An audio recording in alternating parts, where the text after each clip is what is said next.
예, 안녕하세요. 반갑습니다. 결국은요, 저는 돈이라고 생각합니다. 예, 가장 중요한 게 돈 아닙니까? 그래서 도대체 올해 우리나라 정부가 도대체 얼마나 돈을 어디다가 쓰고 있는지를 얘기를 하고 그 의미가 무엇인지 알도록 하겠습니다. 자, 예산은 제가 생각하는 가장 멋진 말이 있어요. 예산은 정치 투쟁의 결과이자 기록이다라는 말이 있습니다. 되게 멋있는 말이죠. 우리가 정치 투쟁을 해요. 정치 투쟁을 해서 성공을 할 때도 있고 실패를 할 때도 있어요. 성공을 했는지 실패를 했는지 어떻게 할 수가 있어요? 예산을 반영을 시킬 수가 있으면 성공을 한 거고요. 예산을 반영시키지 못했으면은 실패를 한 겁니다. 그래서 가장 중요한 정치 투쟁의 결과이자 기록이 바로 예산이다라고 저는 생각합니다. 그렇기 때문에 예산을 배우지 않으면 안 돼요. 예산을 올해 23년도 예산을 파악하는 것이 바로 윤석열 정부의 본질을 파악하는 것이다라고 저는 생각하고 있습니다. 자, 그래서 우리 올해 그 지출 규모가 바로 639조 원입니다. 중앙정부 지출 규모가 639조 원인데요. 639조 원을 우리나라 정부가 쓰고 있다라고 하니까 어떤 생각이 드세요? 예, 별 의미를 파악하기 어렵습니다. 금액이 너무 커서 639조 원이 도대체 얼마나 큰 돈인지 감이 안 잡히실 텐데요. 제가 감을 잡아드리도록 하겠습니다. 올해 우리나라 그 GDP가 2천조 원이에요. 국내 총생산액, 올해 우리나라 국내 총생산액 GDP가 2천조 원인데 그 2천조 원 중에서 30% 정도 되는 돈을 중앙정부가 쓰고 있다. 생각보다 많이 쓴데? 라는 생각이 들 수도 있지만 뭐 솔직히 아직까지 감이 안 잡힐 겁니다. 자, 제가 감을 잡아드린다니까요. 자, 639조 원을 왜 씁니까? 우리나라 국민이 5,200만 명 정도 되죠? 5,200만 명을 위해서 639조를 쓰니까 도대체 국민 1인당 얼마 지출을 하고 있냐를 보니까 1인당 무려 1,200만 원입니다. 자, 여러분 가정이 만약에 4인 가정이라면은 1,200만 원 곱하기 4 해서 4,800만 원을 중앙정부가 지출하고 있어요. 자, 여러분 가족 4명이 4,700만 원의 서비스를 국가로부터 받고 있다고 다들 느끼시나요? 아니세요. 자, 안타깝게 아니라면은요.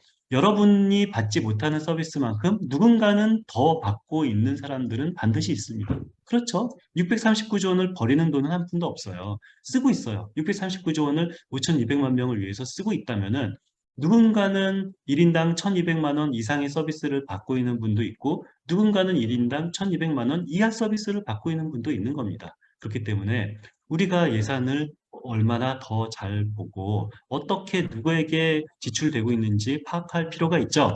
자, 그런데 639조 원이 끝이 아니에요. 우리가 중앙정부만 639조 원입니다. 지방정부까지 합치면은 더 늘어납니다. 자, 지방정부가 쓰는 돈 한 200조 원, 한 150조 원 정도 추가로 더 쓰거든요. 그럼 639조 원에 150조 원을 더 쓰면, 더 더하면은 한 800조 원 정도가 되는 거예요. 자, 800조 원을 우리나라 중앙정부와 지방정부가 쓰고 있다라고 하면은 엄청나게 많이 쓰고 있다라는 생각이 드는데요. 자, 엄청나게 많이 쓰고 있다라는 사실은 맞지만 다른 나라와 비교해 보면은 세 발의 피입니다. 자, 무슨 소리냐면요. 우리나라 경제에 미치는 영향 639조 원, 지방정부까지 한 800조 원, 우리나라 경제에 미치는 영향이 엄청나게 크다라는 것은 맞는데 이 엄청나게 큰 규모를 다른 나라와 비교해 보면은 우리나라는 세 발의 피다라고 말할 수가 있는데요. 자, 이 그래프가 뭐냐면은요. 각국 나라 GDP 대비 얼마나 많은 돈을 정부가 쓰고 있냐를 바라본 겁니다. 자, 우리나라 GDP 대비 이 정부, 중앙정부, 지방정부 다 포함한 것이 한 38% 정도를 쓰고 있거든요. 자, 다른 나라들은 어떻나요? 여기 뭐라고 써져 있어요? 60%입니다. 놀랍지 않으세요? 자기네 나라 GDP 대비 정부가 무려 60%를 넘게 쓰는 나라도 있고요. 50% 이상을 넘게 쓰는 나라들은 뭐 OECD 국가의 한 절반 가까이 됩니다. 자, OECD 국가의 한 절반 가까이는요.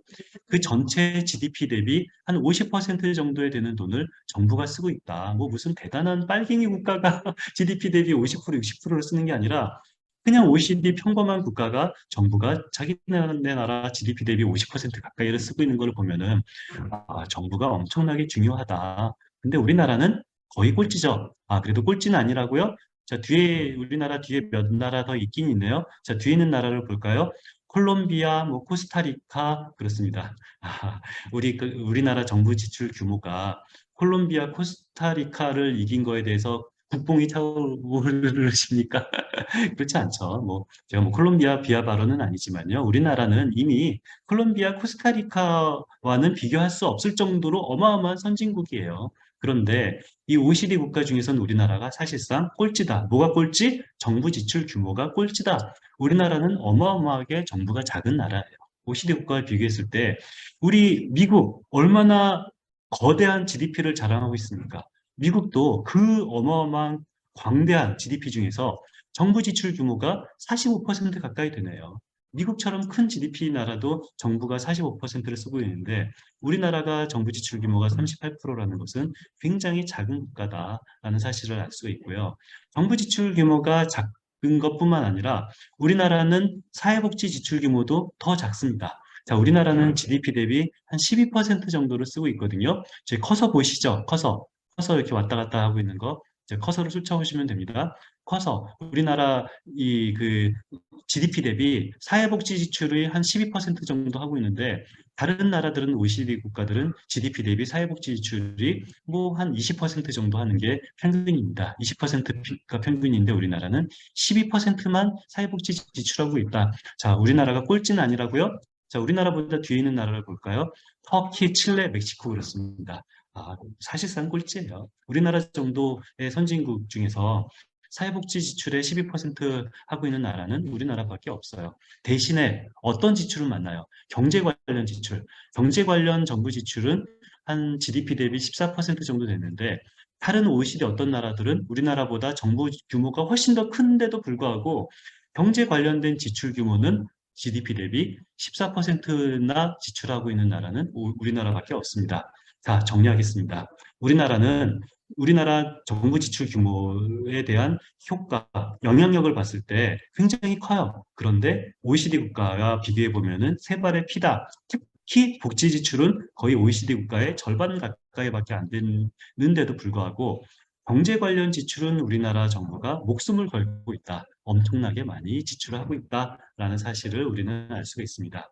자, 그래서 이 그래프를 하나 보여드리려고 하는데요. 자, 이 그래프가 뭐냐면 좀 복잡해 보이지만 제 설명 쫓아오면은 쫓아올 수 있습니다. 자, X축. 이 X축은 뭐냐면은요. 얼마나 많이 세금을 내는가가 바로 X축이에요. 이 X축이 가면 갈수록 세금이 많아지는 거고요. Y축은 뭐냐면은요. 얼마나 많은 복지를 하느냐라는 겁니다. 자, 복지를 많이 하려면 어떻게 해야 되겠어요? 세금을 많이 내야 되겠죠. 그것은 우리 그냥 상식입니다. 세금을 많이 내면은 복지가 많아지고 복지가 많기 위해서는 세금을 많이 내야 된다라는 건데요. 자, 우리 요게 바로 대한민국 1990년도의 대한민국입니다. 1990년도는 세금도 전 세계에서 제일 적고 복지도 전 세계에서 제일 적은 월등한 꼴찌였어요. 그런데 90년도, 95년도, 2000년도, 2005년도, 2010년도, 2017년도로 가면서 세금도 늘어나고 복지도 점차적으로 늘어났다라는 것을 이 그래프로 볼 수가 있는 거고요. 자, 그래서 얼마나 늘어났나? 1990년도 우리나라는 전 세계에서 압도적인 꼴찌였어요. 세금도 꼴찌, 복지도 꼴찌. 현재 대한민국은 전 세계에서 그냥 꼴찌가 됐습니다. 압도적인 꼴찌에서 그냥 꼴찌가 된 것이 바로 1990년도 대한민국이 지금 2017년도 요즘의 대한민국이다라는 사실을 알 수가 있는데요. 자, 그런데 이걸 보면은 이게 복지와 세금이 같이 증가한다라는 것을 볼 수가 있는데 이게 당연한 것처럼 보이지만 다른 나라를 보면 꼭 그렇지 않아요. 자, 일본을 볼까요? 1980년도 일본을 보면은 이랬습니다. 자, 그런데 80년, 85년, 90년이 되면서 어때요? 일본은 세금만 늘지 복지는 거의 늘지 않았어요. 왜 일본은 80년대 일본은 세금만 늘고 복지는 늘지 않았을까요? 자, 그렇죠. 80년대 일본은 전 세계 경제 살을 통틀어도 그렇게 좋은 때가 없었습니다. 80년대 일본은 너무도 경제가 좋기 때문에 국가가 복지가 필요가 없을 정도로 이 경제가 잘 돌아갔어요. 그랬을 때 우리 국가는 뭘 했어요? 복지를 늘리지는 않고 세금만 늘려서 민간에 넘치는 돈을 쫙 흡수를 하는 역할을 일본 정부는 했었습니다. 자, 그런데 90년도 일본 버블이 터졌습니다. 버블이 터지다 보니까 어떻게 돼요? 복지가 늘었죠. 오히려 세금은 줄었어요. 세금이 줄면서 복지가 늘었어요. 자, 잃어버린 10년을 지나서 끝나는 줄 알았는데 잃어버린 20년입니다. 자, 잃어버린 20년 어떤 일이 벌어졌습니까? 세금은 하나도 늘지 않고 복지만 늘었습니다. 자, 그러다가 일본 10년도의 경제가 조금 살아나니까 다시 어떻게 됩니까? 복지는 하나도 늘지 않고 세금만 늘어나요. 자, 제가 무슨 소리 하는지 이해하셨죠? 우리나라는 세금과 복지가 항상 같이 늘었어요. 일본은 어때요? 경제 상황에 따라서 어쩔 때는 세금만 늘고, 어쩔 때는 복지만 늘고, 어쩔 때는 세금만 늘고. 자, 이렇게 세금과 복지가 중장기적으로는 같이 가야 되는 것은 당연히 맞아요. 중장기적으로는 세금과 복지가 같이 가야 되는 건 맞지만, 단기적으로는 어쩔 때는 세금만 늘 때도 있고, 어쩔 때는 복지만 늘 때도 있다. 자, 다른 나라 볼까요? 일본만 그런 게 아니에요. 우리 다른 나라들 보면은 전부 다 이렇게 그리스든 뭐 어떤 나라든 갈짓자를 갑니다. 갈짓자 간다는 얘기는 세금과 복지가 따로따로 단기적으로 늘다가 경제 상황에 따라서 세금이 늘 때도 있고 복지가 늘 때도 있고, 물론 중장기적으로는 세금과 복지가 같이 가야 되는 건 맞지만 단기적으로는 이게 조금 따로 갈 수도 있다라는 얘기를 제가 하고 싶은 겁니다. 자, 이 정도의 이 기본 지식을 얻고 23년도 중앙정부를 바로 들여다보도록 하겠습니다. 자, 올해 우리나라는 얼마를 벌고 얼마를 쓸까요? 자, 이게 조원이거든요. 얼마를 버냐면은 625조 원을 벌어요. 쓰는 돈은 얼마예요? 639조 원을 씁니다. 자, 중앙정부가 버는 돈은 625조를 벌고 쓰는 돈은 639조를 쓰면은 버는 돈분이 쓰는 돈보다 조금 적네요. 그렇죠? 버는 돈이 쓰는 돈보다 조금 적으면은 그 차액을 어떻게 마련합니까? 맞습니다. 국채를 발행을 해서 그 차액을 마련한다라는 사실을 우리는 알 수가 있는데요. 자, 그래서 우리가 쓰는 돈 639조 원을 쓰지만 버는 돈은 한 625조 원 정도를 벌고 뭐 그만큼 국채가 조금 늘어난다라는 사실을 우리는 알 수가 있습니다. 자, 그런데 625조 원을 번다. 어떤 생각이 드세요? 네, 아무 생각이 안 드시죠? 제가 감을 잡아드린다니까요. 자, 625조 원을 번다라는 의미가 무엇인지, 639조 원을 쓴다라는 의미가 무엇인지 제가 감을 잡아드리도록 하겠습니다. 자, 일단 이게 기재부가 낸 보도자료예요. 기재부가 국민들에게 낸 설명자료인데 국세 수입이 올해는 343조였다가 작년 22년도는 343조였다가 올해는 국세 수입이 400조 원으로 늘어났대요. 무려 16% 늘어났다라고 기재부가 국민들에게 발표를 합니다. 와, 국세 수입이 16% 늘어났다 하면 엄청나게 많이 늘어난 거잖아요. 기재부가 자랑을 합니다. 뭐라고 자랑을 해요? 우리는 주요 세목 세입 기반 확충에 따라서 16% 늘어난다라고 자랑을 해요.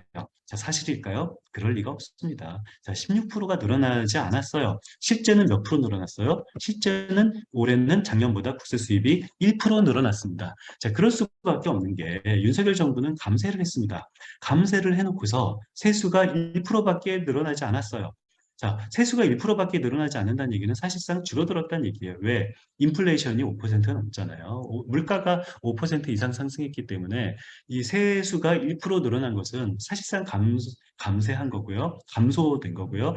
이 세수가 감소된 이유는 당연히 물론 경제 상황도 크긴 합니다만 경제 상황도 있긴 하지만 감세를 했기 때문에 세수는 감소했습니다.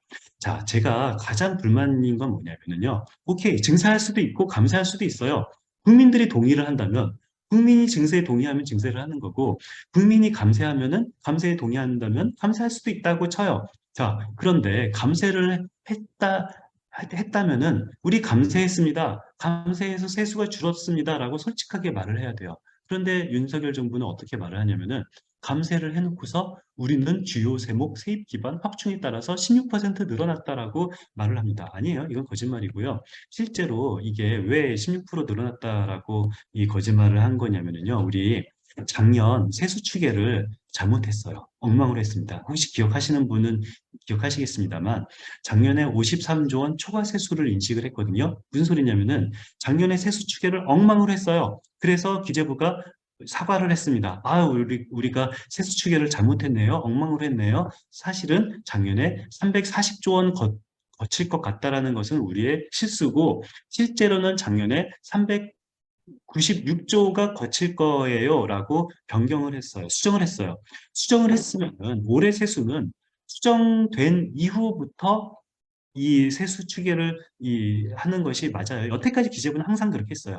작년, 재작년, 10년 전 한 번도 빠짐없이 기재부는 수정을 했으면은 수정한 이후부터 감소를 했는지 증가를 했는지만 말을 했는데 올해만 갑자기 기재부가 수정 전보다 무려 16% 증가했다라고 국민들 상대로 거짓말을 한 겁니다. 자, 그래서 이것은 사실이 아닙니다. 그래서 실제로 올해 세수는 1% 증가했다라는 거고요. 국채 비율도 0.2% 감소했다라고 말하지만 이것도 사실이 아니에요. 실제로는 국가 채무 비율은 0.1% 증가한 겁니다. 자, 이 0.2% 감소했다라는 것도 아까와 마찬가지입니다. 우리 수정을 했다고 그랬죠? 수정을 했는데 수정을 해놓고 수정되기 전과 비교했을 때 국가 채무 비율이 감소했다고 하는데 사실은 수정된 이후와 비교를 해서 국가 채무 비율이 0.1% 증가했다라고 바라보는 것이 사실에 맞습니다.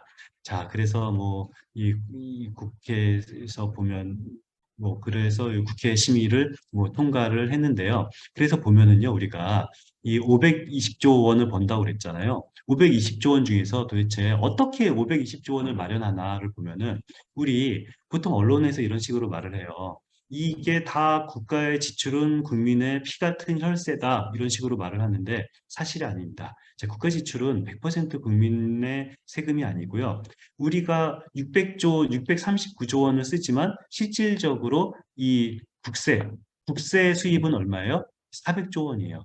아니, 600조 원을 넘게 쓰는데 국민이 세금을 내는 것은 400조 원이네요. 자, 400조 원 중에서 우리가 가장 중요하게 생각하는 소득세는 130조예요. 아니, 국민의 혈세로 정부가 639조 원을 쓰는 거 아니네요. 우리가 내는 소득세는 639조 원 중에서 130조 원밖에 안 돼요. 자, 우리가 직접세, 소득세가 130조 원이고 간접세, 부가치세니 주세니 이런 간접세 다 합쳐도 한 100조 원 됩니다. 우리 국민이 내고 있는 세금은요. 소득세 130조, 간접세 100조 원에서 합쳐봤자 한 230조 원 정도밖에 안 돼요. 우리 국민이 내고 있는 세금이 230조 원, 그리고 우리 정부가 쓰는 돈이 630조 원? 도대체 그럼 어떻게 되는 건가? 우리 국민이 내는 세금 말고 법인이 내는 세금도 있죠. 그리고 외국인이 내는 그런 이 그, 그 관세 이런 것들도 있죠. 그래서 이런 법인이 내는 세금 관세 이런 거를 다 합쳐서 세금이 400조가 되는 겁니다. 자, 이해되셨죠? 자, 정부가 쓰는 돈은 600조 원이 넘지만 이 국민이 내는 세금은 소득세 130조 원, 간접세 100조 원 해서 한 230조 원밖에 안 돼요. 나머지는 이 법인 등등이 내서 400조 원을 내고 아니 그러면 세금이 다 합쳐서 400조 원이에요. 그러면 나머지 200조 원은 뭘까요? 바로 기금 수입입니다. 자, 그래서 우리가 내는 세금은 400조 원, 기금 수입이 한 200조 원이다라는 사실을 알 수가 있는데 아니 세금이 400조 원이라는 것은 좀 이해를 하겠어요. 기금 수입 200조 원이 뭘까요? 바로 기금 수입 200조 원은 그냥 국민연금 기금을 떠올리면 우리가 이해할 수가 있습니다. 자, 우리 국민연금 기금 내잖아요. 우리 월급에서 굉장히 많은 세금을 떼가는 것처럼 잘못 알려져 있는데 우리 월급 명세서를 한번 보세요. 사실 세금은 그렇게 많지 않아요. 우리가 내는 세금이 많은 게 아니라 더 세금보다 많은 것은 국민연금 기금, 기여금 그리고 세금보다 더 많은 게 건강보험, 기여금인 거예요. 자, 국민연금 기금 우리가 세금을 많이 내는 것은 아까울 수 있어요. 저도 아까워요. 저도 세금 많이 내면 아까운데 국민연금 기금을 내는 것은 전혀 아까운 돈이 아닙니다. 왜? 내가 낸 세금이 다른 데다가 쓰이는지만 내가 낸 국민연금 기금은 어디에 쓰여요? 나한테 돌아오는 거예요. 그래서 내가 세금을 국세 수입은 400조지만 기금이 200조다라는 얘기는 내가 건강보험에 돈을 많이 내고 누구를 위해서? 나를 위해서. 내가 국민연금 기금에 돈을 많이 내고 누구를 위해서? 나를 위해서. 이렇게 이 나를 위해서 내는 기금이 한 200조 원, 그리고 세금이 한 400조 원, 합쳐서 한 600조 원 그런 식으로 이해하면 되는 겁니다. 자, 그런데 어떻게 생각하세요? 세금이 400조 원이고 기금이 한 200조 원이다라고 하면은 굉장히 기금 수입이 세금 수입에 비해서 꽤 많다라는 사실이 좀 느껴지나요? 꽤 저는 많다고 생각하고 있어요. 자, 이게 어떤 의미일까요? 제가 한번 이 표를 보여드릴게요. 자, 소득계층 1분위가 있고 소득계층 10분위가 있어요. 누가 더 소득이 많을까요? 자, 숫자가 크면 소득이 많은 겁니다. 10분위가 소득이 많은 거고 1분위가 소득이 제일 작아요. 국가로부터 받는 편익이 있는데 가장 많은 국가로부터 받는 복지 등의 총편익을 많이 누리는 계층이 어떤 계층이에요? 예, 1분위예요. 이건 이해되시죠? 가장 소득이 적은 1분위가 국가로부터 가장 많은 편익을 누리고 있다. 이해돼요. 자, 그렇다면 두 번째 많은 편익을 보고 있는 계층은 어디일까요? 2분위일까요? 아니네요. 보니까 두 번째는 예, 10분위입니다. 10분위가 가장 이 두 번째 편익을 많이 누리고요. 그 다음 8, 9분위, 8분위, 7분위, 6분위, 5분위 오히려 거꾸로부터 위로 가고 있어요. 이상하죠? 자, 1분위가 가장 많은 국가 복지 편익을 누리고 있다. 이건 당연히 이해가 돼요. 기초생활보장제도가 있어서. 자, 그런데 두 번째 많이 받는 편익을 누리는 계층은 2분위가 아니라 3분위도 아니고 가장 돈을 많이 버는 가장 잘 사는 10분위예요. 왜 그럴까요? 이게 바로 우리나라 복지 시스템을 저는 상징적으로 바라본다고 생각하는데 우리나라 복지 시스템은 기초생활보장제도만 졸업하면은 정글을 이룹니다. 아무것도 없어요. 기초생활보장제도를 졸업하면은 우리가 국가로부터 받는 게 뭐 공무원연금, 국민연금, 뭐 아니면은 이런 건강보험 아니면은 이런 실업급여 이런 아니면은 이런 이 산재급여 이런 겁니다. 자, 우리 알고 있잖아요. 실업급여, 산재급여 누가 그 권리를 누려요? 정규직이에요. 정규직 말고는 실업급여, 산재급여 권리 누리기가 대단히 어렵습니다. 자, 우리 정규직 비율이 가장 높은 계층이 어딜까요? 물론 10분입니다. 가장 정규직 비율이 높은 10분위가 가장 많은 국가로부터 두 번째로 많은 편익을 누리고 그리고 9분위, 8분위, 7분위 식으로 정규직일수록 국가로부터 많은 편익을 받는다라는 사실은 우리가 이 정규직이 기금에 대해서 보호를 받고 비정규직은 기금에 가입하지도 못하는 이 고용보험 아니면은 이런 이 산재보험에 가입하지도 못하는 이런 기묘한 현실 때문에 이런 황당한 일이 발생한다라고 생각이 되고요. 이거는 제가 실제로 겪었던 일이에요. 예전에 제가 국회에서 일할 때 제 의원님 모시고 어디 뭐 갔어요. 뭐 좀 못 사는 지역에 갔는데 이게 그 의원님이 이걸 그 꼬마 여자애한테 이렇게 물어봤어요. 너 꿈이 뭐니? 라고 그렇게 물어봤어요. 뭐 그냥 뭐 구태의연한 질문 같죠? 뭐 별 질문 아닌 것 같아요. 너의 꿈이 뭐니? 라고 그 꼬마애한테 물어봤는데 저는 그 꼬마애가 한 말을 평생 잊을 수 없을 것 같습니다. 꼬마애가 뭐라고 그러는지 아세요? 아, 요즘 애들한테 너 꿈이 뭐니? 라고 말하면 뭐라고 그럴 것 같아요? 건물주요. 아, 얼마나 좋습니까? 그 건물주가 되겠다라는 웅혼한 꿈을 가지고 있는데 이 꼬마는 뭐라고 그랬냐면요. 저의 꿈은 수급자가 되는 게 제 꿈이에요. 그랬어요. 무슨 말인지 아시겠어요? 수급자가 되는 게 제 꿈이다. 자, 어떤 아이는 건물주가 되는 게 꿈인데 이 아이는 수급자가 되는 게 꿈이라고 그랬습니다. 이게 왜 그러냐면요. 여기서부터는 제 소설이에요. 이 꼬마가 조선 가정이었거든요. 조선 가정이었는데 아마도 할머니가 이 꼬마애를 가지고 한탄을 했겠죠. 뭐 너 연락이 안 되는 너의 엄마니 뭐 아빠니가 연락이 안 되는 너네 엄마 아빠가 있어서 우리가 수급자 자격을 박탈받는구나. 그래서 이 수급자 자격을 박탈받아서 우리가 이렇게 힘들게 살아가는 거란다 라고 신세한탄을 했겠죠. 자, 그 신세한탄을 듣고 이 꼬마의 꿈이 수급자가 저의 꿈입니다 라고 그랬습니다. 자, 이게 너무너무 안타깝고 황당한 일인 거죠. 자, 무슨 소리냐면요. 이게, 그런데 이런 황당한 꿈을 갖고 있는 일이 2022년도부터는 사라졌을 겁니다. 왜? 2022년도에 어떤 일이 벌어졌냐면요. 생계급여 부양의무자 제도가 폐지가 됐거든요. 드디어 2022년도. 이게 그 문재인 대통령의 공약이 이 부양의무자 제도 폐지가 공약이었었는데 공약은 지키긴 지켰네요. 2022년도 마지막에 공약을 지켜서 자, 이게 국가의 재정이 한 아이의 꿈을 이렇게 바꿀 수가 있는 거예요. 과거에 어떤 아이는 수급자가 되는 게 내 꿈이었다라는 아이가 이제 2022년도부터는 드디어 수급자가 꿈인 아이는 없어지게 됐습니다. 왜? 부양의무자 제도가 폐지가 됐기 때문에. 이게 국가의 지출이 그렇게 중요한 거고요. 그리고 모든 우리나라 지출이 이런 이 기금 위주의 지출 그리고 부양의무자 제도 그런 것들 때문에 이렇게 10분위가 더 많은 이익을 얻고 이게 나의 꿈이 이 수급자가 꿈이다라는 황당한 일이 벌어지기도 한다라는 사실을 제가 설명해 드렸습니다. 자, 보면은 우리나라 정부 지출은 전 세계에서 제일 작다고 그랬는데요. 정부 지출이 전 세계에서 제일 작을 수밖에 없는 게 세금 부담이 전 세계에서 제일 작은 편이기 때문에 그래요. 우리나라 같은 경우는 국세 부담이 GDP 대비 한 14% 정도 되고요. 그런데 다른 OECD 국가 같은 경우는 국세 부담이 GDP 대비 한 24% 정도 돼요. 그리고 이 국민 부담률이라고 하면은 뭐 세금뿐만 아니라 온갖 사회보험, 뭐 건강보험이니 국민보험이니 다 합친 거, 온갖 사회보험 부담률이 GDP 대비 한 27% 정도 되는데 OECD 국가는 GDP 대비 한 33%가 됩니다. 자, 무슨 소리냐면은 우리나라 국민은 OECD 국가보다 훨씬 더 적은 세금을 내고 있어요. 훨씬 더 적은 세금을 내고 훨씬 더 적은 이 건강보험이나 훨씬 더 적은 국민연금 부담을 가지고 있어요. 세금과 내는 돈이 적으니까 당연히 어떤 복지 권리 규모도 굉장히 적을 수밖에 없다라는 거고요. 뭐 우리가 굉장히 뭐 세금이 많다라는 언론 보도는 사실이 아닙니다.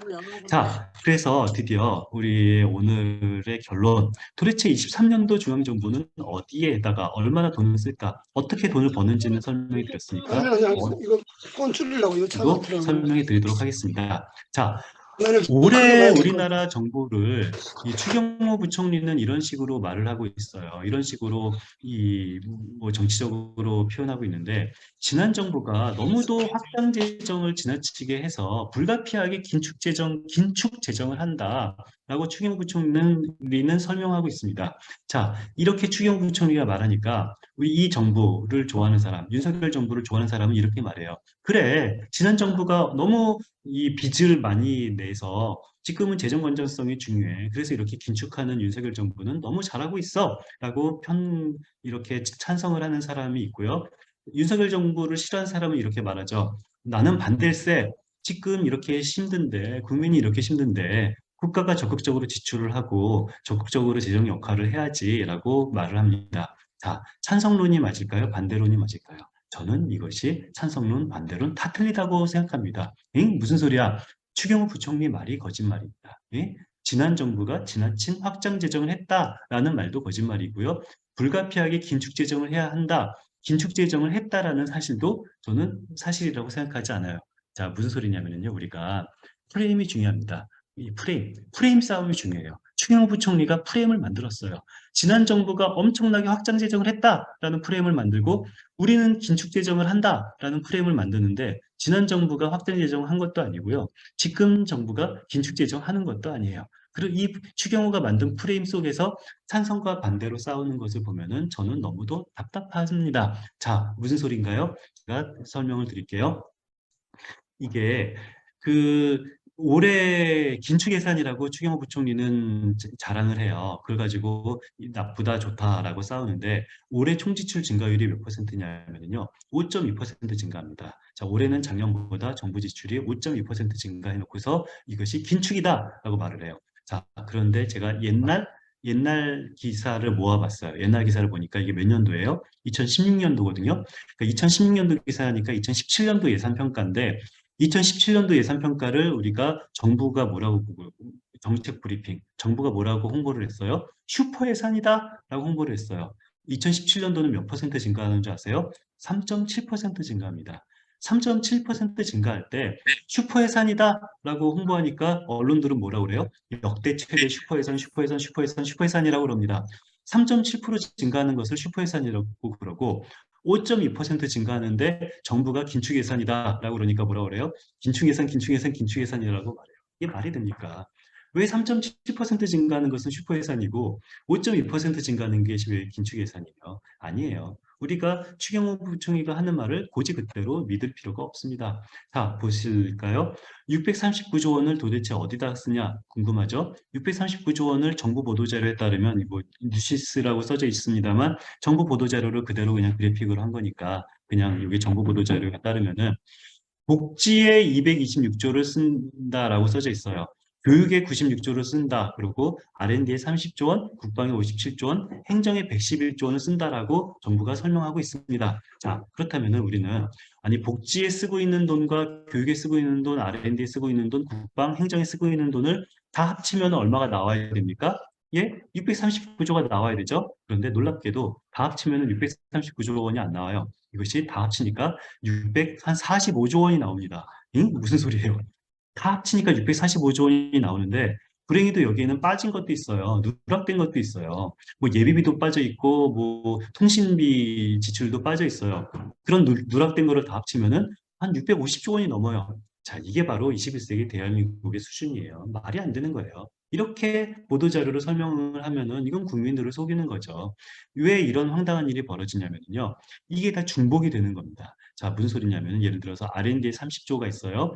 복지 R&D에다가 1조를 쓰면은 복지에도 1조가 늘어나고 R&D에도 1조가 늘어나는 시스템입니다. 자, 교육 R&D에다 1조 원을 쓰면은 교육에도 1조 원이 늘어나고 R&D에도 1조 원이 늘어나요. 자, 정부 입장에서는 나는 R&D도 많이 하고 복지도 많이 하고 교육도 많이 하고 국방도 많이 한다라고 국민들에게 말하고 싶겠죠. 그래서 이것이 중복적으로 639조 원이라는 제한된 예산 하에서 우리는 복지에 얼마를 쓰고 R&D에 얼마를 쓰는지가 알고 싶은 거잖아요. 그 제한된 예산이 어디에 배분되는지를 알고 싶은 건데 사실 이거를 보면은 복지에도 돈을 많이 쓰는 것 같고 R&D에도 돈을 많이 쓰는 것 같습니다. 왜? 중복이 돼서. 아니 그럼 저는 차라리 화끈하게 어차피 중복할 거면은 그냥 화끈하게 복지에도 400조를 쓰고 교육에도 150조를 쓰고 R&D에도 한 100조를 쓴다. 그냥 화끈하게 더 중복을 하지. 왜 소심하게 이 조금만 중복을 하는지 저는 잘 모르겠고요. 예, 묻자는 얘기입니다. 예, 이렇게 중복을 해서 이 그래프를 작성하는 것 자체가 저는 반지성이라고 생각해요. 이런 그래프 이 세상에 어디 있습니까? 대한민국 기재부에게만 있는 거죠. 자, 그렇기 때문에 우리가 이 정부 보도자료를 그대로 믿지 말아라. 2017년도에는 3.7% 증가한 것을 이 슈퍼예산이라고 그러고 5.4% 5.2% 증가한 것을 긴축 예산이라고 말하면은 이게 말이 안 된다. 그리고 지난 정부가 확대 재정을 계속했다라는 것도 사실 거짓말이에요. 지난 정부는 확대 재정을 하지 않았어요. 최소한 17년도, 18년도는 긴축 재정을 했습니다. 그런데 지난 정부가 확대 재정을 했다라는 말 자체도 사실이 아니다라는 겁니다. 17년, 18년도로 한번 볼까요? 총수입, 수입이 늘어나는 것과 이 지출 늘어나는 것을 보면은요, 이게 총수입 증가율보다 이 지출이 늘어나는 증가율이 훨씬 더 작았어요. 자, 총수입은 7.2% 늘어나는데 지출은 5.6% 늘어났잖아요. 총수입은 8.1% 늘어나는데 지출은 6.8%밖에 안 늘어났잖아요. 자, 이 부채 비율도 오히려 18년도까지는 줄어들었어요. 자, 문정부도 초기에 17년, 18년까지는 긴축 재정을 했습니다. 물론 코로나 이후에는 긴축 재정을 하지 않고 확장 재정을 했지만 문정부도 초기에는 긴축 재정을 했다라는 얘기입니다. 자, 결론 말씀드릴게요. 결론은 뭐냐면요. 이 정부가 긴축 재정을 했다라고 홍보를 하지만 저는 긴축 재정이라고 바라보지 않습니다. 자, 그러면 긴축 재정이 아니면 확장 재정이냐? 확장 재정도 아니에요.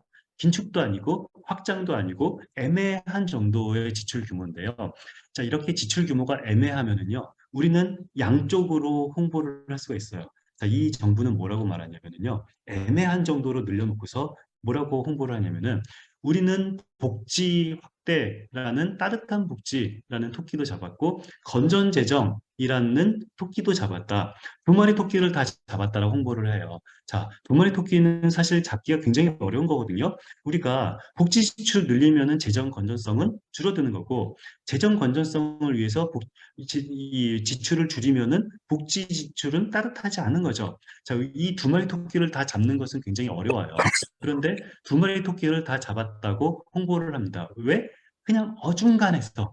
아예 긴축 재정이면은 우리는 건전 재정을 위해서 복지는 포기했다라고 말할 거고 아예 확대 재정이면은 우리는 복지를 위해서 건전 재정은 포기했다라고 말할 텐데 어중간하기 때문에 우리는 두 마리 토끼를 다 잡았다. 복지도 따뜻하고 재정도 건전해졌다라는 것이 이 정부의 홍보인데요.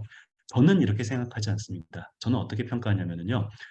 복지는 따뜻하지 않고 재정도 건전하지 않아서 두 마리 토끼를 다 놓쳤다라고 평가를 합니다. 아니 근데 솔직히 두 마리 토끼를 다 잡는 것은 굉장히 어려운 일이에요. 이건 뭐 누가 정치를 해도 두 마리 토끼를 다 잡는 것은 굉장히 어려운 일인데 그런데 거꾸로 두 마리 토끼를 다 놓치는 것도 쉬운 일이 아니에요. 두 마리 토끼를 다 놓치는 것도 굉장히 어려운 일인데 이 어려운 일, 두 마리 토끼를 다 놓치는 어려운 일을 하는 기염을 토했다라고 저는 평가를 합니다. 아니 왜 두 마리 토끼를 다 놓쳤을까요? 자, 한번 볼까요? 복지가 따뜻하지 않다라는 말은 굉장히 이해하기 쉽습니다. 자, 우리 복지 지출이 몇 퍼센트 늘어났냐면요. 복지 지출이 얼마가 늘어났냐면요. 우리가 이 5% 정도 늘어났어요. 자, 복지 지출이 한 5% 정도 늘어났고, 총 지출이 5.2% 늘어났어요. 자, 이게 무슨 소리냐면은, 22년도 물가 상승률이 얼마인 줄 아세요? 한 5.2%거든요.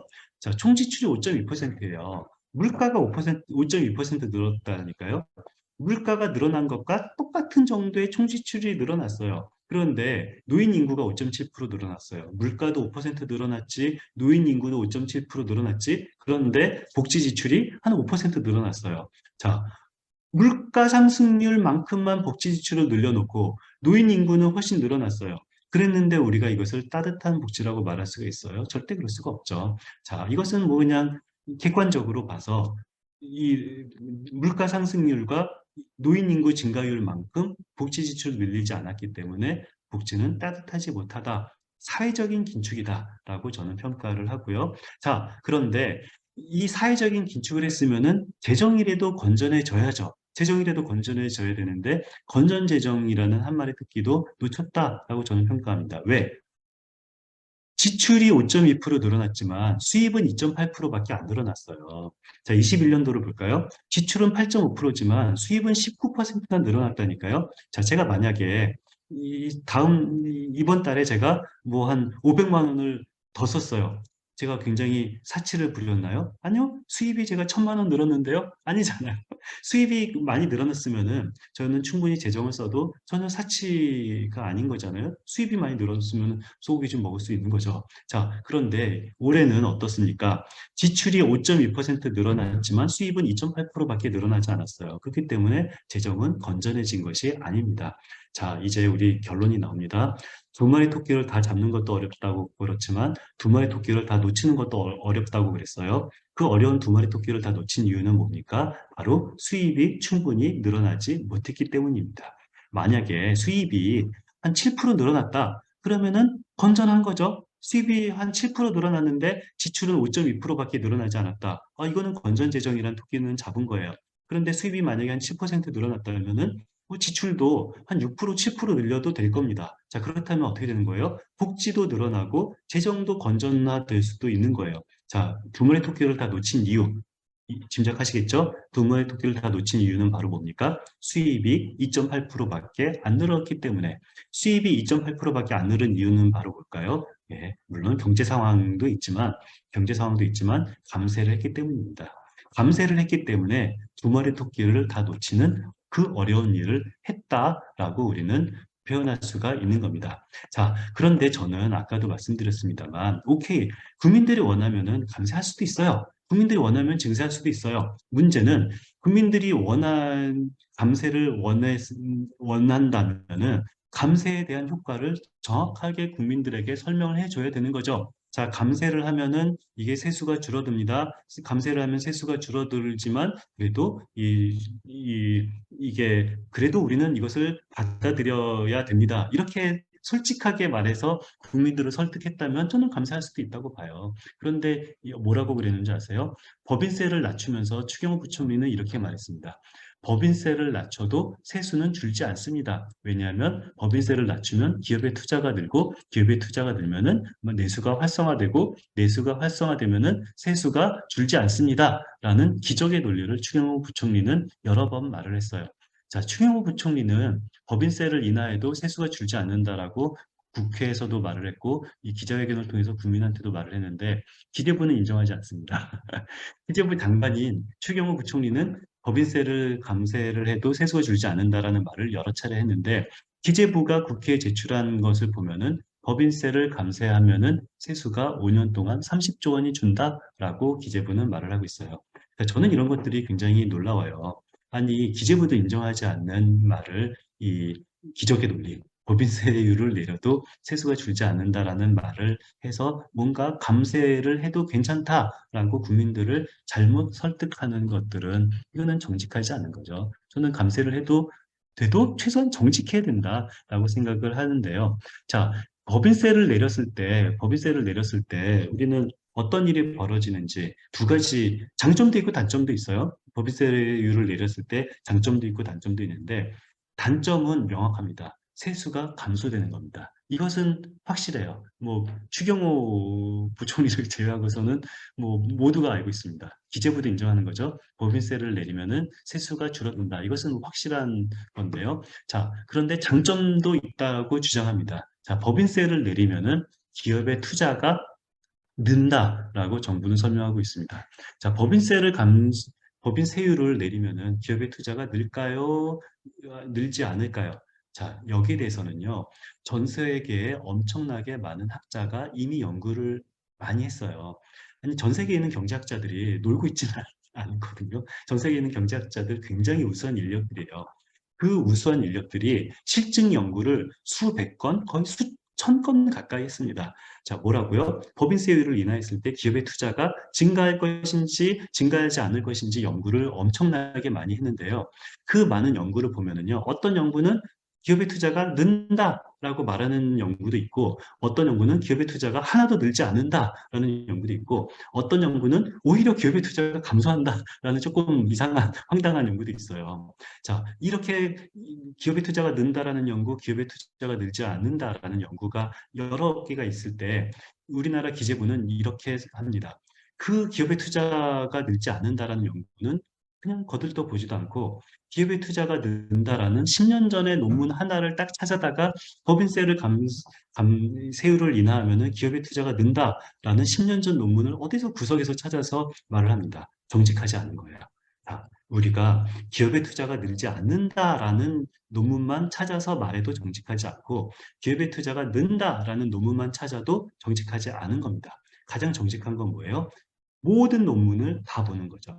자, 이것을 학계에서는 메타 연구라고 하거든요. 메타 연구도 이미 진행되어 있습니다. 그 많은 연구들을 또 연구를 한 거예요.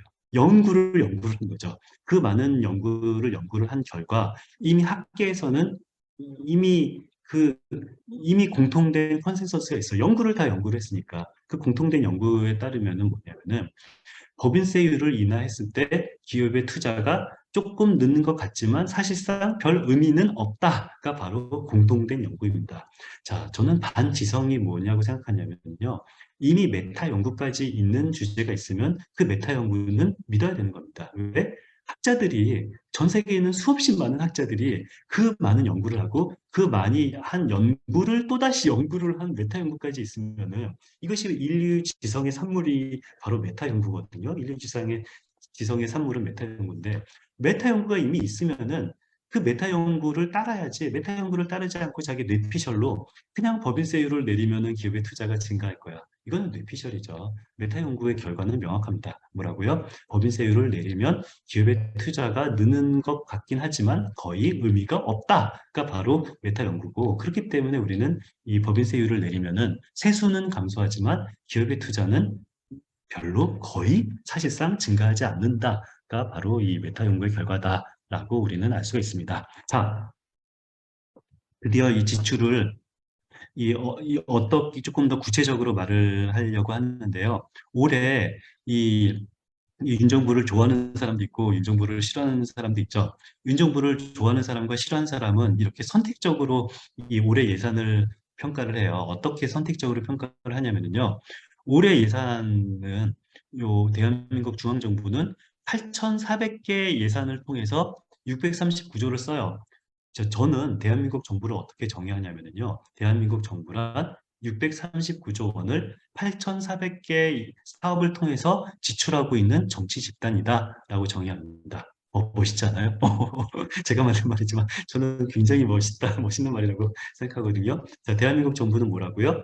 639조 원을 8,400개 사업을 통해서 지출하고 있는 정치 집단이 바로 대한민국 정부의 본질입니다. 대한민국 정부의 본질인데, 자, 이 대한민국 정부 2023년도 대한민국은 이렇게 하고 있어요. 작년도 문재인 정부가 했던 사업 중에서 3,600개 사업은 감액을 했어요. 그리고 4,200개 사업은 증액을 했어요. 자, 감액한 3,600개 사업에서 얼마가 감액이 됐냐면은 51조 원이 감액이 됐어요. 제 커서 쫓아오시죠? 자, 문재인 정부가 편성한 작년보다 올해 23년도는 작년보다 감액된 사업도 있고 증액된 사업도 있어요. 당연히 감액된 사업도 있고 증액된 사업도 있는데 감액된 사업의 감액된 금액의 합은 51조 원이고요. 증액된 사업의 합은 82조 원이에요. 자, 윤 정부를 좋아하는 사람은 이것만 말을 해요. 이 82조 원 증액된 것만 쭉 말을 해서 이것도 증액됐고 이것도 증액됐고 이것도 증액됐고 이것도 증액됐기 때문에 얼마나 따뜻한 정부냐라고 말을 하고, 윤 정부를 싫어하는 사람은 이것만 말을 해요. 51조 감액된 것만 쫙 봐서 이것도 감액됐고 이것도 감액됐고 이것도 감액됐기 때문에 윤석열 정부는 나쁜 정부야 라고 말을 합니다. 저는 둘 다 정직하지 않다고 생각합니다. 감액된 사업은 무엇이 감액되는지를 파악을 해야 되고, 증액된 사업은 무엇이 증액되는지 파악하는 것이 바로 2023년 대한민국 정부의 본질을 파악할 수 있다라고 저는 생각을 합니다. 자, 제가 분석한 결과를 한번 보세요. 51조 원이 도대체 어디에서 감액이 되는지를 분석을 했고요. 83조 원이 도대체 어디서 증액되는지를 분석을 했어요. 51조 원이 어디서 많이 감액이 됐을까요? 보니까 사회복지 분야에서 13조 원이 감액이 됐어요. 그리고 82조 원이 증액이 어디서 되는지 보니까 마찬가지로 사회복지 분야에서 24조 원이 증액이 됐어요.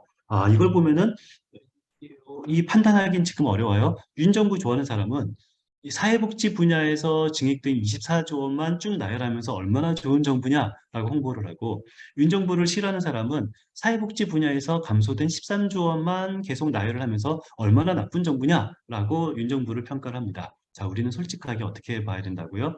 사회복지 분야에서 13조 원 감액된 것도 팩트고, 사회복지 분야에서 24조 원 증액된 것도 팩트입니다. 어디에서 13조 원이 감액이 됐고 어디에서 24조 원이 증액됐는지를 우리는 동시에 바라보는 것이 가장 정직한 겁니다. 자, 저를 쫓아오세요. 13조 원이 어디서 감액됐는지 분석을 하겠습니다. 13조 원이 감액이 어디서 됐는지 쭉 보니까 이게 전체 사회복지 사업이거든요. 고용, 공중연금, 노동, 노인, 주택, 취약계층 지원을 다 합치면 뭐다? 사회복지가 되는 겁니다. 자, 요거를 다 합친 거가 사회복지인데, 아까 사회복지에서 13조 원이 감액돼 있다고 그랬죠?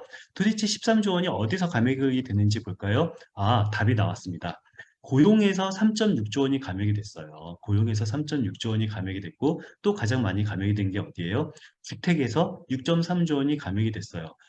사회복지에서 13조 원이 감액이 됐는데 가장 큰 거 두 개가 나왔습니다. 주택에서 6.3조 원이 감액이 됐고 고용에서 3.6조 원이 증액이 됐다라는 사실을 우리는 알 수가 있어요. 우리 사회복지에서 24조 원이 증액이 됐었죠. 24조 원이 어디서 증액이 됐는지 한번 볼까요? 가장 증액된 데를 가장 금액 순서대로 보니까 공적연금에서 8.9조 원이 증액이 됐어요. 그리고 주택에서 3.9조 원이 증액됐지만 뭐 6.3조 원이나 감액이 됐으니까 주택에서는 증액도 많이 됐고 감액도 많이 됐지만 감액이 훨씬 더 많이 됐다라는 사실을 알 수가 있고요. 그리고 노인에서 3.2조 원이나 증액이 됐습니다. 자, 어느 정도 이제 감이 잡았습니다. 어디에서 감액이 됐다고요? 주택에서 감액이 됐고 고용에서 감액이 됐고, 어디서 증액이 됐다고요? 공적연금에서 증액이 됐고 노인에서 증액이 됐어요. 우리 한번 노동을 볼까요? 노동에서는 감액이 됐을까요? 증액이 됐을까요? 우리 윤 정부는 노동은 감액했을 것 같은데 의외로 노동에서는 증액을 했네요. 감액된 그 액수보다 증액된 액수가 더 많네요. 자, 이것의 의미를 제가 더 하나하나 파악을 하도록 하겠습니다. 자, 이것이 가장 크게 확대한 건데요. 자, 고용에서 많이 감액을 했다고 그랬잖아요. 고용에서 감액을 했다라는 의미가 무엇일까요? 바로 고용 안정망 확충, 고용 창출 등에서 감액이 된 거예요. 고용 안정망 확충, 고용 창출은 사실상 코로나 사업이에요. 코로나 때문에 굉장히 이 기업들한테나 아니면 청년들, 뭐 매칭해서 주는 돈들 이런 것들인 거거든요. 그래서 이 코로나 사업들을 감액을 한 것들이 고용에서 감액이 한 것처럼 보여지는 겁니다. 자, 코로나 사업이 감액이 된 것은 저는 뭐 크게 나쁘다고 생각하지는 않고요. 뭐 이것을 뭐 일부 민주당에서는 이걸 가지고 뭐 그 청년들한테 그 매칭, 저축해서 매칭해서 주는 그 내일체험 공제 이런 사업들이 있거든요. 이런 것들이 감액된 것을 민주당에서는 뭐 굉장히 나쁜 감액이다라고 말하는데, 저는 개인적으로 뭐 이 감액은 나쁘지도 않고 좋지도 않고 그냥 자연스러운 그런 감액이 아닐까라고 평가를 하고요. 자, 예산은 정치거든요. 제가 좋아하는 말 중에서 예산은 정치다라는 말이 있는데, 예산은 정치이기 때문에 이 감액이 좋은 거냐 나쁜 거냐라는 것은요, 그 사람의 정치적 입장에 따라서 달라지는 겁니다. 답이 있는 건 아니에요.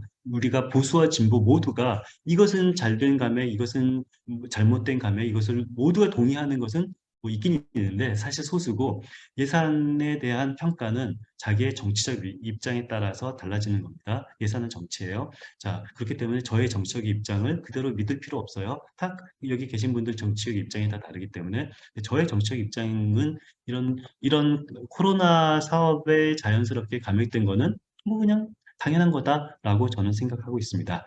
그래서 고용에서 감액된 것은 저는 그냥 당연한 거다라고 생각하고 있어요. 자, 공적연금에서는 많이 증액이 됐죠. 공적연금에서 무려 9조 원이나 증액이 됐으니까 윤 정부 사회복지 증액의 대부분은 공적연금이에요. 공적연금은 뭡니까? 바로 공무원연금과 국민연금입니다. 자, 드디어 이건 답은 나온 겁니다. 자, 윤 정부가 공무원연금과 국민연금을 증액했다라는 얘기는 무슨 소리예요? 법적 의무 지출이에요. 윤석열 대통령이 아니라 어느 누가 대통령이 돼도 법적 의무 지출은 그냥 법대로 지출할 수밖에 없어요. 우리 법을 바꾸진 않았어요. 뭐 법을 바꿨다면은 이게 윤석열 정부가 의도적으로 지출을 늘린 건데 공무원연금법도 바꾸지 않았고 국민연금법도 바뀌지 않았어요. 법이 바뀌지 않았는데 법적 의무 지출만큼 증대됐다라는 얘기는요. 무슨 소리예요? 윤석열 정부가 의지를 가지고 연금을 늘린 게 아니라 하다 보니까 연금 지출이 늘어난 겁니다. 왜? 당연히 1번 노인 인구가 증가했기 때문에 노인 인구가 증가했기 때문에 저절로 공무원연금, 국민연금 지출액이 늘어난 거고요. 두 번째, 물가가 늘어났기 때문에 물가가 상승하면은 국민연금 지출액, 공무원연금 지출액, 기초연금 지출액이 더 기초연금 기초연금 지출액까지도 늘어나요. 자, 이 얘기는 뭔 소리냐면요. 우리가 사회복지 예산 공적연금의 9조 원이나 늘렸어요. 라는 말은 우리가 물가를 열심히 상승시켜서 물가가 많이 상승이 돼서 늘어났어요를 자랑하는 것과 마찬가지예요. 그렇기 때문에 윤석열 정부도 이것은 자랑하지 못합니다. 공적연금 늘어난 9조 원은 우리가 늘렸다라고 자랑하지 못하는 겁니다. 자, 이해되셨죠? 자, 공적연금 9조 원 늘어난 것과 또 증액이 어디서 늘어났어요? 노인에서 많이 늘어났네요. 노인에서 3.2조 원이 늘어났는데 이것도 다 기초연금입니다. 기초연금이 3.2조 원 늘어난 거고요. 기초연금도 법적 의무 지출이에요. 기초연금법 바뀌지 않았어요. 기초연금이 지출이 늘어난 이유는 바로 뭡니까? 그렇죠. 노인 인구가 늘어났기 때문이고 그리고 물가가 상승했기 때문이에요. 자, 기초연금이 늘어난 걸 가지고 자랑한다는 얘기는 뭔 소리예요? 노인 인구가 늘어났어요. 그리고 물가가 상승했어요를 자랑하는 거기 때문에 윤 정부도 이거를 자랑하지 못합니다. 그런데 아까 공적연금과 노인 공적연금 9조 원, 노인 늘어나는 3조 원, 두 개만 합쳐도 무려 12조 원이에요. 사회복지 사업 24조 원 증액 중에서 그냥 노인 인구가 늘어나고 물가가 상승해서 자동적으로 늘어난 것이 24조 원 중에서 절반인 한 12조 원 정도 된다라는 사실을 우리는 알 수가 있죠. 그래서 이거 무슨 의미입니까? 윤 정부가 줄인 사회복지 사업의 의미가 무엇인지, 윤 정부가 늘린 사회복지 사업의 의미가 무엇인지를 지금 파악하고 있는 중이에요. 쫓아오고 계시죠? 자, 윤 정부가 늘린 사회복지 사업을 늘렸다. 의미는 뭐예요?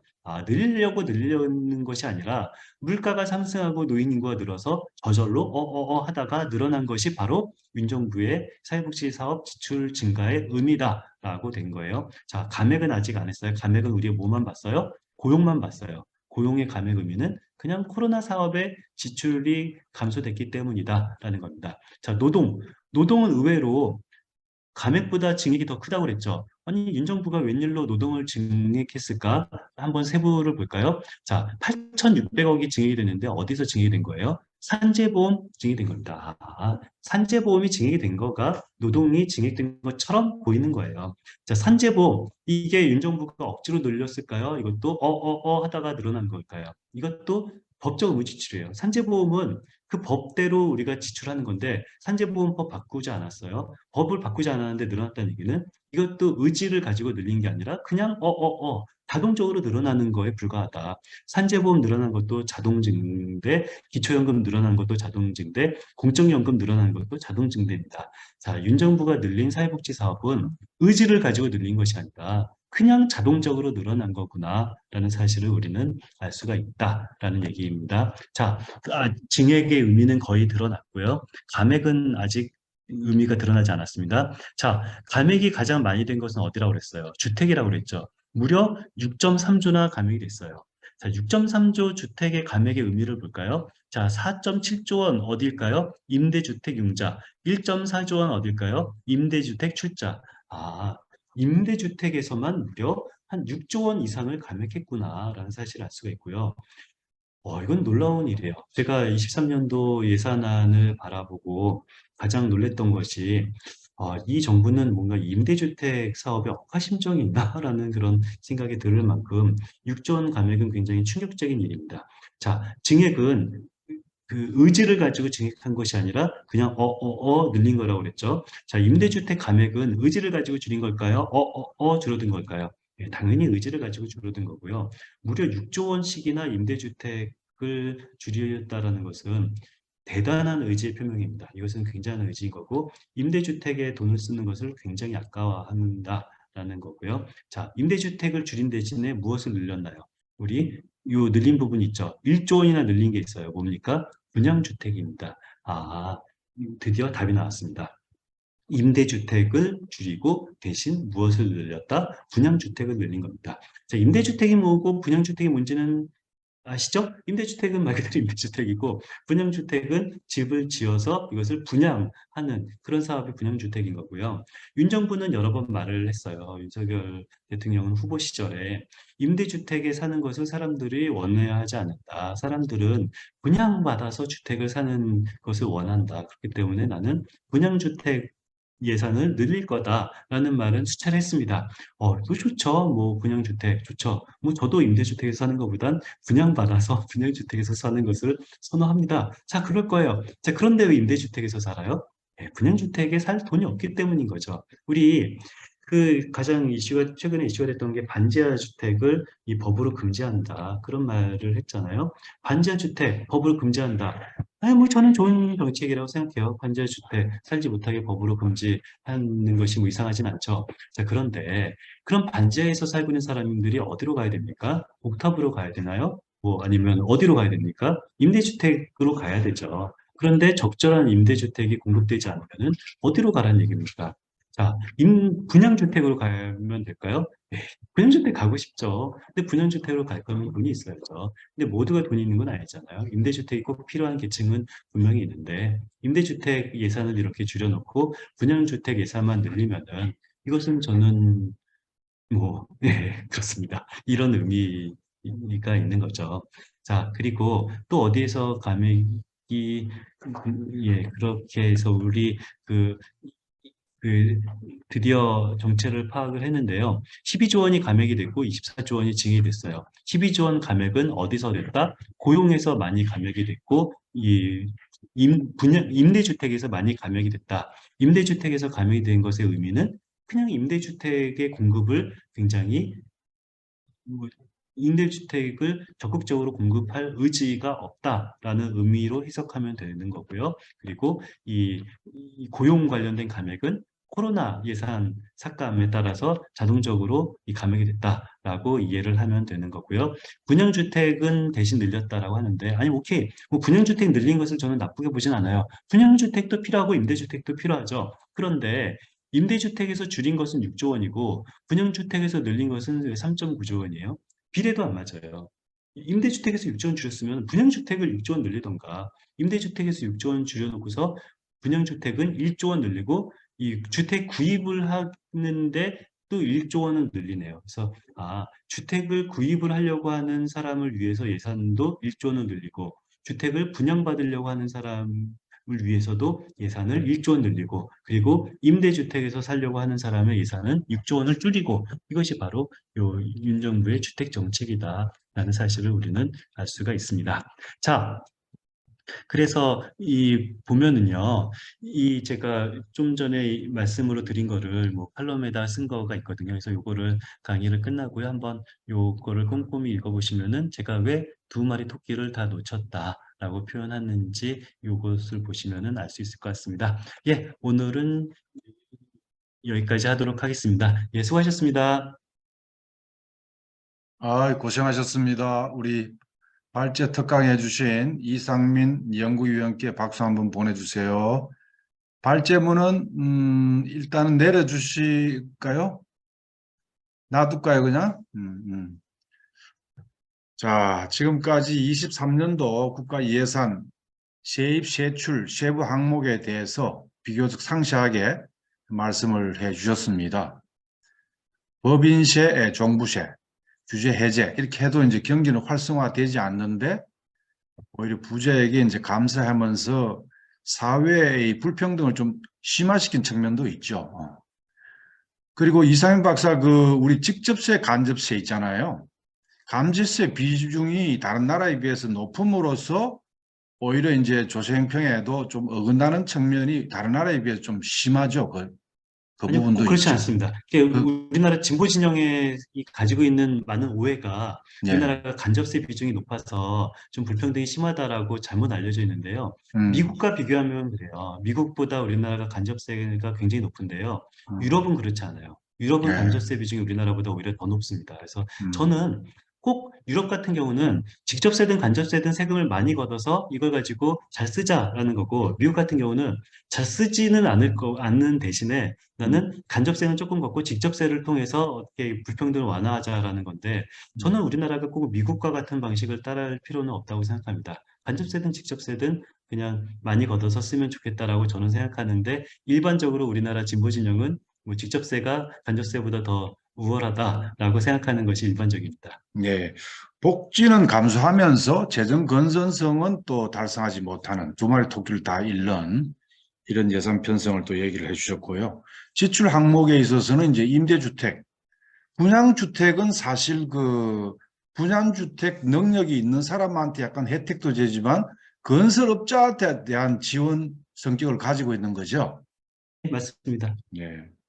임대주택은 이제 못 사는 사람들, 임대료 내고 이제 살 수 있는 이런 비중이 높은데 줄이고 있다는 말씀을 해주셨고, 고용도 이제 코로나로 인해서 고용 창출, 이 감액 부분은 코로나 때문에 당연히 코로나가 이제 풀리니까 당연히 그렇다는 것이고, 대신에 이제 공적연금 구조 정액되고 이것도 노인 인구가 정대하고 물가 상승률이 높아졌기 때문에 자연스럽다 하는 말씀을 해주셨고요. 국방 예산 4.4% 정도 올라가지고 57조 이렇게 편성이 됐는데 그 네. 부분에 대해서 조금 보완 설명을 해줄 수 있을까요? 국방 예산이 가장 많이 올라간 부분은 사실 인건비예요. 우리 병 인건비가 올라가면서 이게 부사관 인건비도 올라간 것이 사실 가장 중요한 거고요. 그래서 제가 국방 예산 쪽은 국방 전문가가 아니어서 그 네네네. 평가를 제가 정확하게 할 수 있는 능력은 안 됩니다만, 그래도 국방 이번에 예산 증가의 가장 중요한 부분은 인건비 네. 증가다라고 보여집니다. 윤석열이 이제 선제 타격을 얘기를 하고 이제 확전 가고 이렇게 얘기를 하면서 미국의 미국의 이제 대북 압박의 돌격대 역할을 좀 하잖아요. 그것이 이제 그런데 이른바 이제 참 예산을 보면은요, 네, 항상 민주정부가 들어섰을 때 국방비 예산 증가율이 오히려 더 높아요. 그러니까 항상 안보를 많았죠. 말하는 보수 문재인 정부 정부보다 때도 문재인 그랬죠. 정부도 그렇고, 특히 이 노무현 정부 때, 노무현 정부 네. 때도 굉장히 자주국방하면서 많이 올랐고 해서 이 민주당 정부가 국방비 증가율이 상대적으로 더 높은 것은 계속 반복됐던 일입니다. 그래서 이제 그 전작권을 회수하기 위해서 자주국방 능력을 키운다는 이름 아래 문민정부, 노무현 문재인 정부 때도 국방비가 상당히 정액된 게 사실입니다. 그래 놓고는 실제 이제 핵심인 전작권을 회수하지도 못하고 있고 최근에 와서는 이제 미국의 대중 견제, 대러 봉쇄, 대북 압박에 이제 돌격대 가라면서 한국형 삼축 체계 구입하는 데 비중이 상당히 들어가 있더라고요. 지금 국방 예산 맞습니다. 보니까. 자, 그리고 이 자리에 이제 공공 부분 우리 이태경 공공운수노조 조직부장 와 있는데요. 지금 공공 부분에 예산 절감이 됐잖아요. 이것이 지금 인원 절감으로 다가오고 있는데 그 부분에 대해 조금 코멘트 한번 해주시죠. 엄소고 해주시고. 네, 공공운수노조 조직부장 이태경입니다. 간단히 말씀드리면, 작년 12월 26일 공공기관 운영위원회에서, 기재부 결정으로 12,500명의 공공부문 정원을 감축하기로 의결을 했습니다. 대부분 어디서 감축을 하게 되냐면, 철도공사는 시설 정기, 유지보수 업무를 외주화하겠다는 거고, 가스안전공사는 LPG 사용시설 정기 검사 축소 계획을 발표하고 있고, 그 다음에 발전소의 경우에는 그 예방 주기를 2년에서 3년으로 늘리는 방향으로 제출을 하고 있고, 전기안전공사의 경우에는 소규모 전기 설비 안전 관리를 민간에게 맡기겠다라고 하고 있습니다. 그래서 안전 업무를 외주화하거나 설비 점검 횟수를 줄여서 구조조정을 하겠다는 거고, 두 번째 문제점은 도로공사처럼 이전에 그 비정규직들이 직접 고용됐던, 사실은 이제 매표 업무를 맡았던 분들을 대부분 해직시키면서 인원수 감축을 하겠다라고 하는 부분이어서 정규직에 비해서 무기계약직을 약 4배 이상 해고하겠다라는 의미로 보여집니다.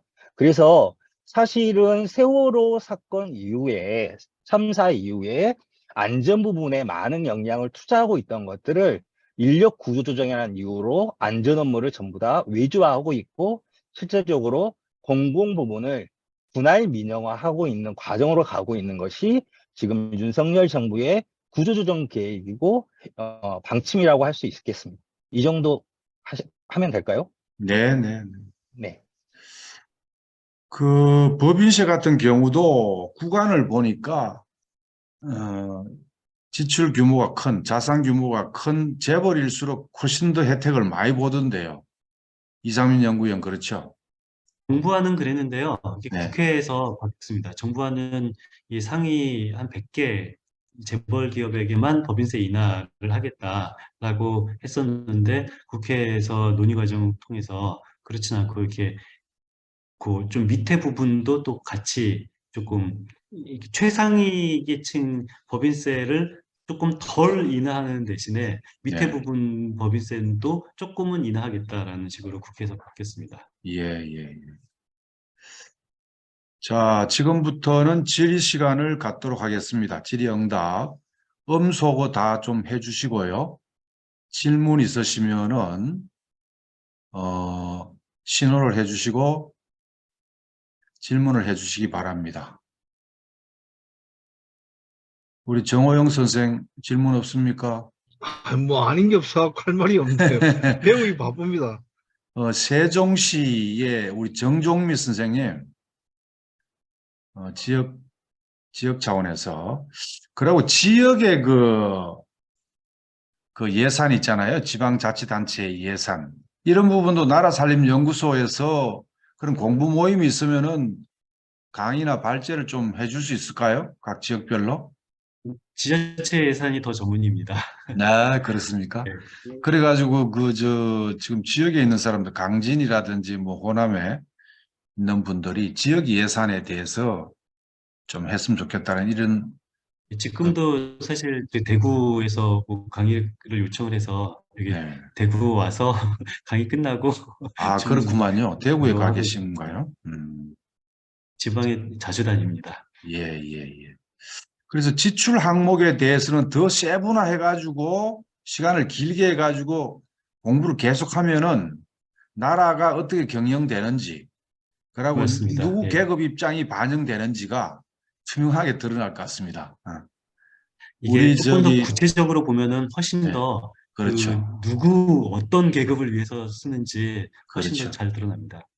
그런 점에서 볼 때 지금 민주당이 180석 정도 차지하고 여소야대 국면인데 사실 노동자, 농민, 서민의 입장을 반영한, 그리고 중소 영세 상공인들을 입장을 반영한 그런 예산이라고 볼 수가 없잖아요.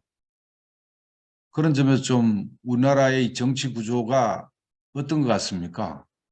이 선생님 보실 때.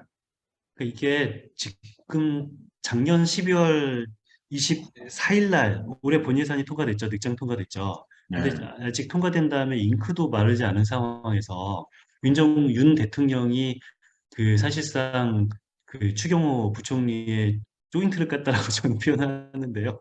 이런 게 있어요. 뭔 소리냐면은 반도체 세공제를 이 기재부가 열심히 말을 해서 이 삼성전자죠. 반도체 세공제는 사실 요거를 한 8%까지만 세액공제를 하자. 왜냐면 8%만 해도 전 세계에서 제일 높다. 뭐 대만보다 높고 미국보다 높기 때문에 8%도 충분하다라고 해서 기재부가 합의를 이끌었어요. 8%까지 세액공제를 현재는 6%였는데 8%까지 늘리자라고 했는데 한 달 만에 지금 윤석열 대통령이 8%가 뭐냐, 15%는 돼야 된다라고 해서 지금 추경호 부총리가 15% 해야 된다라고 국회에 읍소를 하고 있어요. 근데 이게 굉장히 이례적인 게 추경호 부총리가 국회한테 6%를 8%로 늘리자, 8%면 충분하다라고 말한 게 작년 12월입니다.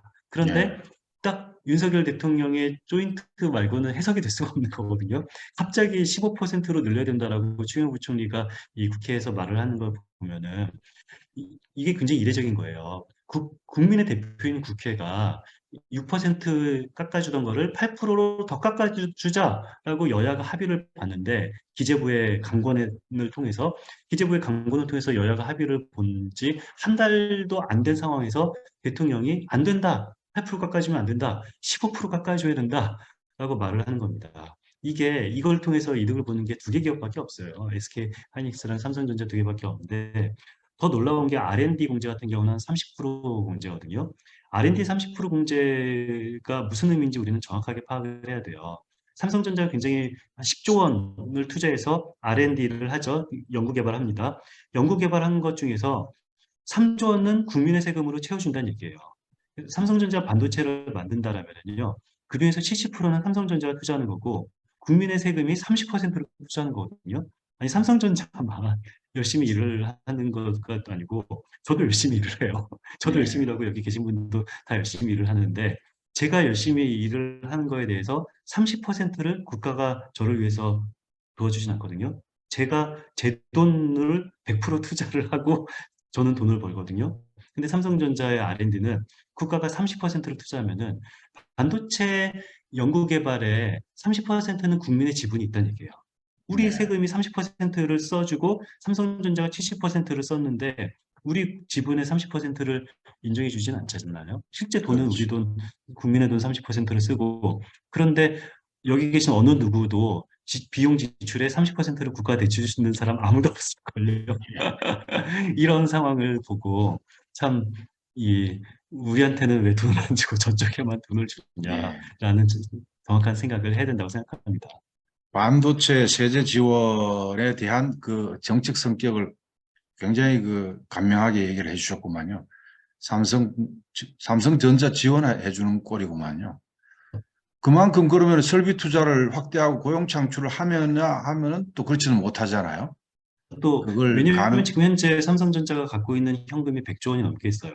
돈이 없어서 설비 투자 못하는 것도 아니고 돈이 없어서 연구개발 안 하는 거 아닙니다. 100조 원이 그냥 그렇죠. 있어요. 요번에 난방비 같은 경우도 사실은 이제 우크라이나 전쟁 등을 통해서 이제 이 시베리아 가스 이런 걸 활용하지 못한 채 미국의 이제 셰일 가스나 LNG 가스 이런 걸 일방적으로 비싸게 사들어와서 결국 오른 건데 결국 이제 대미 추종을 하면서 생긴 문제인데 이거 관련해서 이제 횡재세라는 것을 진보 진영에서 대안을 제시를 하거든요. 정유사는 떼돈을 버는데 국민들은 난방비가 올려서 허덕이는 그래서 그 세금을 때려가지고 그 돈을 사회복지로 돌려라 이런 예의가 있는데 횡재세에 대해서는 어떻게 생각하십니까? 저는 이미 실기해서 불가능하다고 생각합니다. 이게 무슨 소리냐면은 정유사가 떼돈을 번 건 작년이거든요. 근데 횡재세를 지금 도입을 하면은 내년 이익부터 과세할 수밖에 없어요. 소급 입법은 당연히 안 되니까. 그렇죠. 그렇기 때문에 나중에라도. 올해 이거를 법을 만들면은 저는 뭐 아무 의미 없다고 생각합니다. 이미 그렇죠. 실기를 해서 네. 할 거라면 재작년에 했던가 재작년에 법을 바꿔서 작년 이익에 과세를 했으면 모르겠는데 지금은 저는 명분은 뭐 좋지만 뭐 이게 경제적 의미는 거의 없다고 생각합니다. 이번에 그 중소 영세기업에 대한 지원 예산은 지금 어떻게 좀 깎였는지 현상 유지인지 인상됐는지 모르겠어요. 많이 깎였습니다. 왜냐하면 그게 이 코로나 관련돼서 그래도 꽤 많은 지출을 하다가 그 네. 예산들이 다 깎여서 뭐 중소기업 관련돼서는 굉장히 많이 깎였습니다. 그래서 지금 이제 국민 대다수를 차지하는 노동자들의 원천 징수, 근로소득세는 꼬박꼬박 가져가고 중소 영세 상공인은 장사가 안 돼가지고 어려웠고 물가는 높아지고 중소기업 지원 이 국가 예산은 또 삭감되고 이런 거로 볼 때 이 노동자 농민 이 서민들과 중상층에 대한 이 태도는, 이 윤 정부의 태도는 확실히 이게는 거리를 두고 있는 것 같습니다, 보니까. 자, 질문하실 분 없어요? 여기에 현대자동차, 기아자동차 활동가들이 좀 들어와 계신데, 아까 반도체는 그렇게 지원을 했는데 자동차에 대한 지원도 많죠? 자동차는 전기차, 수소차 지원이 제법 많고요. 음, 뭐 전기차, 수소차는 뭐 사실 뭐 현대차, 기아차를 위한 예산이다라는 거고 이게 문정부부터 굉장히 많이 늘어났죠. 이 문정부 예산 지출을 보면 가장 많이 늘어난 게 환경 쪽이거든요. 그래서 예. 문정부는 환경을 위해서 예산을 많이 썼다라고 하지만 그 돈의 그냥 거의 90%는 전기차, 수소차의 지원이에요. 그래서 전기차, 수소차 지원은 문정부가 한 거고 반도체 지원은 이 윤정부가 하는 거다. 뭐 문정부도 반도체 지원 많이 했죠. 조금 더 윤정부는 반도체 지원을 늘리고 이 문정부와 윤정부는 이 전기차, 수소차 지원은 계속 많이 하고 있고 그렇습니다. 음, 예. 자, 자주 모시도록 하겠습니다. 지금 현재 9시 23분인데요. 오늘 23명까지 돌았다가 강의 끝나자마자 나가신 분들도 있고 그렇습니다. 네, 예. 언제든 가겠습니다.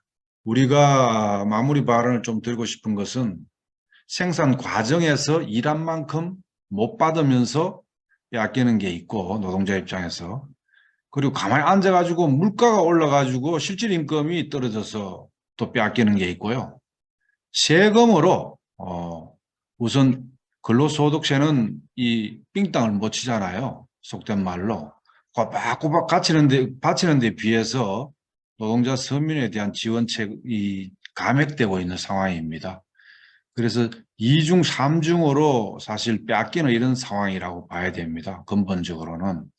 그래서 사실은 국가의 이 성격, 국가의 주인이 누군가, 노동자 서민이 주인인가, 아니면 재벌 부자가 주인인가 하는 게 굉장히 중요하고, 아까 굉장히 중요한 말씀을 하셨는데 예산은 정치다.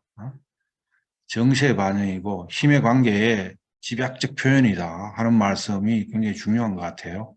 그런 점에서 내년이 이제 총선입니다. 민주노총이 이제 그저께 정기대의원대회 때 4월 달 임시대대를 통해 가지고 총선 방침을 결정하기로 했습니다. 지금 그래서 노동 중심, 일하는 사람, 노동자, 농민, 일하는 사람들이 중심이 되어서 진보 세력이 다 연합해서 총선에 임하는 게 좋지 않겠느냐, 이런 의견이 있는 이유도 우리 국민 혈세가 국민 대다수를 차지하는 땀을 일하는 사람들을 위해서 쓰여짐으로써 사회 불평등도 해소하는 이런 방향으로 지향을 해 나가야 되는데, 현재는 굉장히 상황이 안 좋은 그런 상황입니다. 그래서 예산을 잘 지출을 잘하고 잘 편성하고 이렇게 하기 위해서라도 정치 세력화를 해야 된다 하는 말씀을 제가 드리고 싶습니다.